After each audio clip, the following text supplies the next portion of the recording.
দাদা কাতলা কত দিচ্ছ?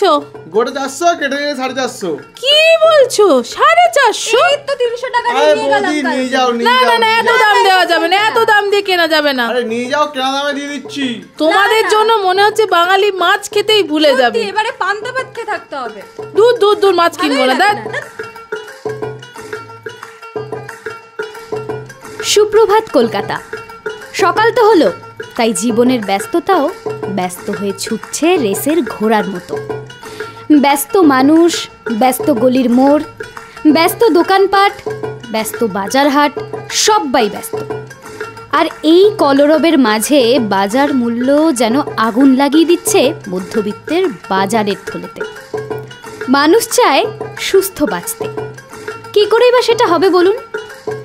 সবজি বাজার করা যেন মাথায় বাজ পড়ার মতো। সবজির দাম শুনলে মাথায় পড়ে যায় হাত। মাছ মাংস তো ছেড়েই দিন, একজন মধ্যবিত্তের পরিবারে প্রতিদিন মাছ মাংস কেনার মতো সামর্থ্য থাকে না। তবে রবিবার এমন একটা দিন, বাঙালি বলুন আর গোটা কলকাতাবাসী, নিম্নবিত্ত থেকে মধ্যবিত্ত বা উচ্চবিত্ত সকলের কাছে সপ্তাহের সেরা দিন হলো রবিবার। কিন্তু সেই রবিবারটায় যে মানুষ একটু ভালো খেয়ে বাঁচবে তারই জো নেই।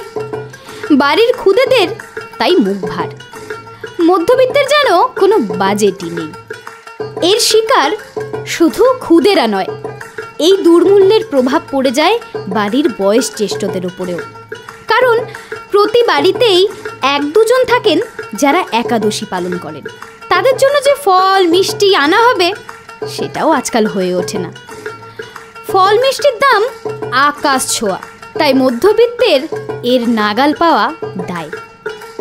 এই লড়াই নিয়েই প্রতিদিন চলছি আমরা, কারণ চলাই তো জীবনের রসদ বলুন।